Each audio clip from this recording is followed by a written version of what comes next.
ಕರುನಾಡು times ಚಾನೆಲ್ನಲ್ಲಿ ಸುದ್ದಿ ಮತ್ತು ಜಾಹೀರಾತು ನೀಡಲು ಈ ನಂಬರ್ಗೆ ಕರೆ ಮಾಡಿ. ಇಂದು ವೈಕುಂಠ ಏಕಾದಶಿ. ಈ ದೇವಾಲಯಕ್ಕೆ 400 ವರ್ಷಗಳ ಇತಿಹಾಸವಿದೆ. ಈ ದೇವಾಲಯ ಎಲ್ಲಿದೆ ಗೊತ್ತಾ?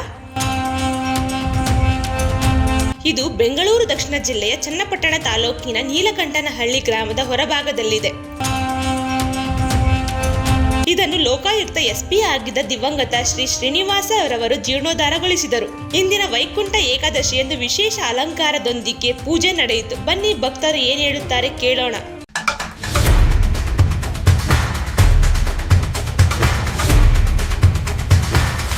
ಈ ನಮ್ಮ ತಾಲೂಕಿನಲ್ಲಿ ನಮ್ಮ ನೀಲಕಂಠನಹಳ್ಳಿ ಇಲ್ಲಿ ನಮ್ಮ ಧರ್ಮದರ್ಶಿಗಳಾದಂತಹ ದಿವಂಗತ ಡಿ ಟಿ ಶ್ರೀನಿವಾಸರವರು ಮತ್ತು ಅವರ ಕುಟುಂಬದವರು ಮತ್ತು ಈ ಊರಿನ ಎಲ್ಲರೂ ಕೂಡ ಸೇರಿಕೊಂಡು ಈ ಒಂದು ಧರ್ಮದರ್ಶಿಗಳಾದಂತಹ ಡಿ ಟಿ ಶ್ರೀನಿವಾಸರು ಇದನ್ನು ಸ್ಥಾಪನೆ ಮಾಡಿದ ಅಂದಿನಿಂದ ಇಂದಿನವರು ಕೂಡ ಹಂತವಾಗಿ ಅಭಿವೃದ್ಧಿಯನ್ನು ಮಾಡ್ಕೊಂಡು ಬರ್ತಾ ಇದ್ದಾರೆ.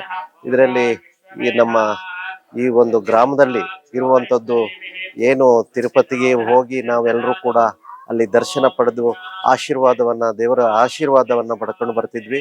ಇಂದು ಇಲ್ಲಿ ವೈಕುಂಠ ಏಕಾದಶಿ ಈ ದಿನದಂದು ಇವತ್ತು ಇಲ್ಲಿನೇ ಕೂಡ ಅವರ ದರ್ಶನವನ್ನು ಮಾಡಿಕೊಂಡು ಆ ದೇವರ ಆಶೀರ್ವಾದನ ಪಡೀಲಿಕ್ಕೆ ನಾವು ಸಾಧ್ಯವಾಗುವುದಕ್ಕೆ ಇಲ್ಲಿಯ ಈ ಧರ್ಮದರ್ಶಿಗಳು ಬಹಳ ಕಾರಣ. ತುಂಬಾ ಇತಿಹಾಸವಾದ ಪ್ರಸಿದ್ಧವಾದ ಸ್ಥಳ. ಇದು ಗೊತ್ತಿರಲಿಲ್ಲ, ಎಷ್ಟೋ ಜನಕ್ಕೆ ಗೊತ್ತಿರಲಿಲ್ಲ. ನಾವು ಚಿಕ್ಕ ಹುಡುಗರಾಗಿದ್ದಾಗ ನೀಲಕಂಠನಹಳ್ಳಿ ದೇವಸ್ಥಾನ ಇದೆ ಅಂತ ಗೊತ್ತಿರಲಿಲ್ಲ. ಇದು ನಮ್ಮ ಡಿ ಟಿ ಶ್ರೀನಿವಾಸ್ ಅವರು, ನಮ್ಮ ದೊಡ್ಡತಿಮ್ಮಯ್ಯನವ್ರ ಮಗ, ಅವ್ರ ಹೆಸರೇ ದೊಡ್ಡತಿಮ್ಮಯ್ಯ ಅಂತ, ಅವ್ರ ಮಗ ಸೂಪ್ರಿಂಟ್ ಆಗಿದ್ರು. ತುಂಬಾ ಮೇಧಾವಿಗಳು ಮತ್ತು ಜನನೂರಾಗಿಗಳಾಗಿದ್ರು. ಅವರು ತಮ್ಮ ಕಾರ್ಯನಿವೃತ್ತಿ ಒಳಗೆ ಈ ನಮ್ಮ ದೇವಸ್ಥಾನವನ್ನ ಕಟ್ಟಿ ಜೀರ್ಣೋದ್ಧಾರ ಮಾಡಿದ್ರು. ವೈಕುಂಠ ಏಕಾದಶಿ ಅಂದ್ರೆ ನಾವು ಮಾನವರಾಗಿ ಏನು ಹುಟ್ಟಿರ್ತೀವಿ, ನಮ್ಮ ಸಕಲ ಸಂಪತ್ತುಗಳನ್ನೆಲ್ಲ ತ್ಯಜಿಸಿ ನಾವು ಮಾಡುವಂಥ ಕಾರ್ಯಗಳಲ್ಲಿ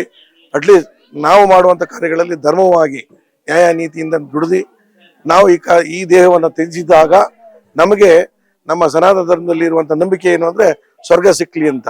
ಈ ದಿನ ಸ್ವಾಮಿ ವೈಕುಂಠ ಏಕಾದಶಿ, ಈ ದಿನ ಯಾರು ತಮ್ಮ ಪುಣ್ಯ ಕೆಲಸಗಳನ್ನು ಮಾಡಿ ಬಂದಿರ್ತಾರೆ ಅವ್ರಿಗೆ ತನ್ನ ಸ್ವರ್ಗದ ಬಾಗಿಲನ್ನ ತೆರೆಯುವಂತೆ ಪ್ರತೀತಿ ಇದೆ. ಅದೇ ತರ ನಮ್ಮ ಸನಾತನ ಧರ್ಮದಲ್ಲಿ ಇರುವುದರಿಂದ ನಾವು ಕೂಡ ಇವತ್ತು ನಮ್ಮ ಹಿಂದೂ ಸಮಾಜ ಬಹಳ ಮುಖ್ಯವಾಗಿ ವೈಕುಂಠ ಏಕಾದಶಿಯನ್ನ ಶ್ರದ್ಧಾ ಭಕ್ತಿಯಿಂದ ಆಚರಿಸ್ತಾ ಇದ್ದಾರೆ.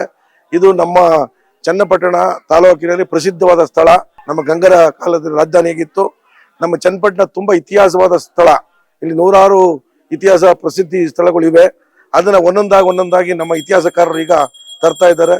ಅದರಿಂದ ತುಂಬಾ ಪ್ರಸಿದ್ಧವಾದ ಸ್ಥಳ. ಇಲ್ಲಿ ಸ್ವಾಮಿ ಬಂದು ನೆಲೆಸಿರೋದಕ್ಕೆ ನಮ್ಗೆ ಹೆಮ್ಮೆ ಆಗುತ್ತೆ.